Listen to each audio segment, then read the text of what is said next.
Hi, it's Chef and Builder Janie Pendleton. We're back in the kitchen. Hubby's playing cameraman today.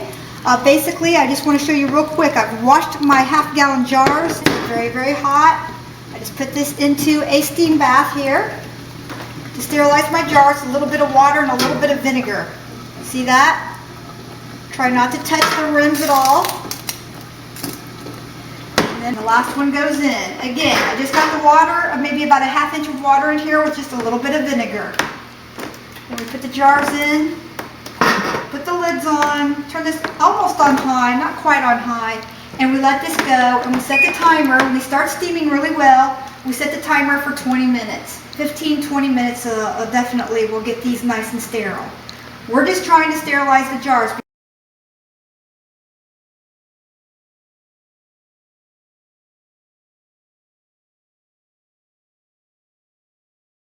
Once you have your jars clean, they don't smell bad, and you've done the processes that Janie talks about, then you can use the sterilization cycle in the dishwasher, which would be fine, or you can use water and steam on the stove, at least 15 minutes, maybe 20 minutes at a high boil. And then you take them out, and if you're going to do the dry canning like she's going to do here, you'd have to dry them in the oven.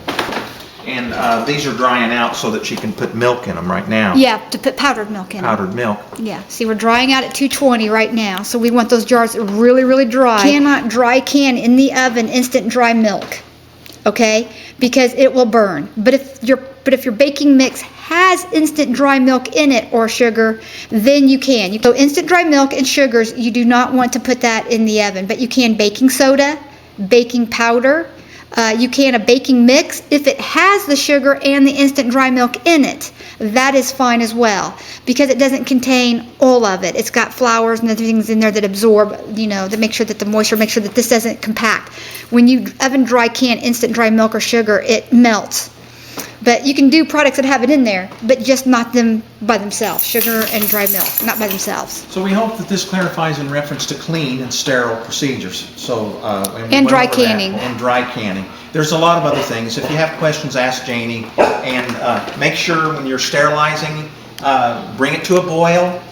Have your jars in there after it gets to a boil. Put the timer on for 15 minutes, and that should take care of that.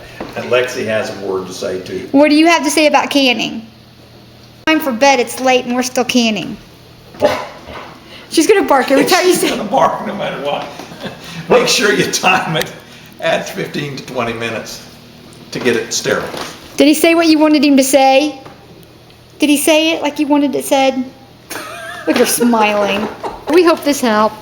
This is just a little fun in our kitchen, but we wanted to straighten that out. Well, you use time, pressure, and steam at the hospital, and you have machines that actually go through that. And you have to make sure that they do not have any pathogenic organisms on the surgical equipment. So you have to use a little bit higher grade process of it.